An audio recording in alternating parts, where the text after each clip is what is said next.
જય શ્રી કૃષ્ણ મિત્રો, હું ભાવિકા આપનું સ્વાગત કરું છું હરિદર્શન ચેનલમાં. શ્રી પુરુષોત્તમ માસની કથા ભાગ 9. સુતજીએ કહેલું પુરુષોત્તમ માસનું વ્રત વિધાન.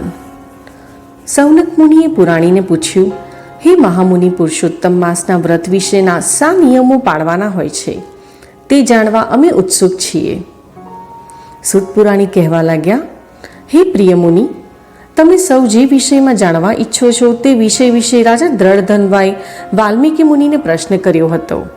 ત્યારે ઋષિએ જે કહ્યું હતું તે હું તમને કહું છું. આ માસમાં સાવધાન થઈને ભોજન આરગવું જોઈએ.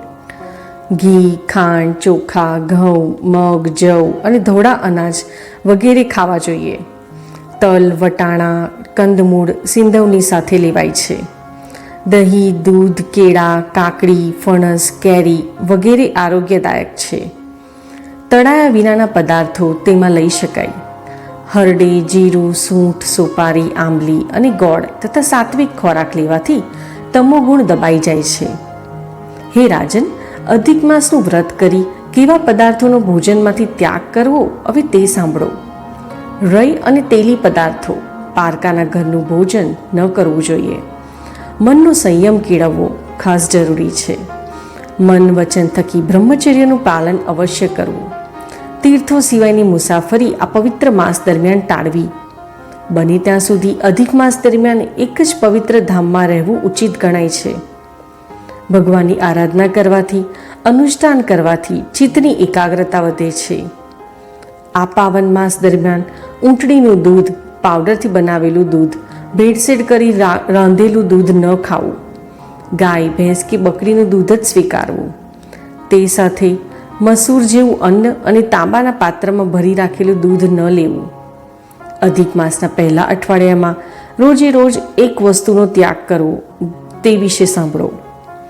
એકમના દિવસે કોળું, બીજના દિવસે વંતાક, ત્રીજના દિવસે ભૂરી દેખાતી ચીજ વસ્તુ ત્યજવી, ચોથને દિવસે પુષ્પ પ્રકારનું શાક, પાંચમને દિવસે લીલી ચીજવસ્તુ ખાવી નહીં, છઠના દિવસે તરબૂચ, સાતમના દિવસે ફળફળાદી, આઠમના દિવસે આંબળા અચૂક ન ખાવા, નોમના દિવસે નાળિયેર ત્યજવું, દસમને દિવસે દૂધી, અગિયારસે પંડોલા, બારસના દિવસે બોર, તેરસના દિવસે રીંગણાનો ઉપયોગ ન કરવો, ચૌદસે કોઈ જાતની વેલ કે વેલી પર થતા શાક ત્યજવા અને પૂનમના દિવસે પાંદડાવાળું શાક ખાવાનું છોડવું. હે રાજન, ભોજનમાં અહીં જે કહ્યું તે વસ્તુનો ત્યાગ કરવાથી રોગનો નાશ થાય છે. રોગ નાશથી રાગ નાશ પામે છે. રાગ નાશ થતાં ચિત્તમાં પ્રભુ સ્મરણ જાગે છે, જેથી મનુષ્ય સ્વસ્થ થાય છે.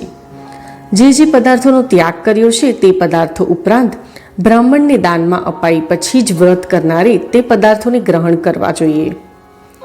જે ચીજનો નિયમ બનાવ્યો છે તે ચીજ વસ્તુનું સુપાત્રને દાન કર્યા સિવાય ખાવું નહીં તે ધ્યાનમાં લેવું. કોઈ પણ વ્રત ત્યારે જ ફળ આપે છે જ્યારે નિયમોની દ્રઢતાપૂર્વક પાલન કરવામાં આવે. વ્રત તોડનારા કે નિયમ ભંગ કરનારા લોકો નબળા મનના હોય એકાગ્રતાથી વ્રત આરાધના કરી શકતા નથી. આ અધિક માસમાં રોજ તુલસી દળથી શાલિગ્રામ ભગવાનનું પૂજન કરવાથી ખૂબ લાભ થાય છે, કારણ કે શાલિગ્રામ એ ભગવાન પુરુષોત્તમનું રૂપ છે. તુલસીના પાન વિનાની પૂજા કે નૈવેદ્ય પ્રભુ સ્વીકારતા નથી. તુલસી દળથી પૂજન કરવાથી અખૂટ સંપત્તિ મળે છે અને દુઃખનો નાશ થાય છે. હે રાજન, પુરુષોત્તમ માસનું વ્રત 100 યજ્ઞ કરતાં પણ ચઢિયાતું છે. જેને આ વ્રત સાધ્ય થાય છે તે સંસારમાં અભય બની જાય છે. હિંસક પ્રાણીઓ કે જનાવર સુદ્ધા તેને હાનિ પહોંચાડી શકતા નથી. વ્રત કરનાર પાસે યમદૂતો આવતા નથી.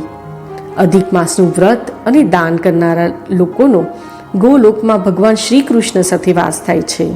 પૃથ્વીના તમામ તીર્થો, ક્ષેત્રો અને દેવો આ પાવન માસના વ્રત કરનારના શરીરને પવિત્ર કરે છે. એટલે તે શરીર દ્વારા થયેલ પાપ કર્મ બળીને ખાખ થઈ જાય છે.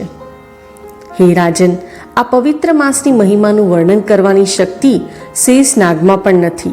પુણ્ય કેટલું મળે એની સૂચિ ઘણી લાંબી છે. હે મહામુનિ સૌનકજી, જે ઉત્તમ પુરુષ અન્ય કોઈપણમાં ચિત્ત ન પરોવ્યા વગર માત્ર શ્રદ્ધા રાખીને આ પુરુષોત્તમ માસનું વ્રત કરે છે અને નિયમો પાળે છે, એ સાધક અવશ્ય પ્રભુ પુરુષોત્તમનો પ્યારો થાય છે, એમાં શંકાને સ્થાન નથી.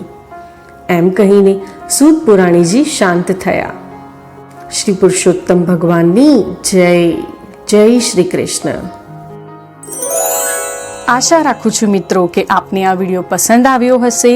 તે માટે વિડીયોને લાઈક જરૂરથી કરજો, મિત્રો સાથે વિડીયો શેર કરજો તથા આવા જ વધુ વિડીયો જોવા માટે હરિદર્શન ચેનલને સબસ્ક્રાઈબ અવશ્ય કરજો. ધન્યવાદ. જય શ્રી કૃષ્ણ.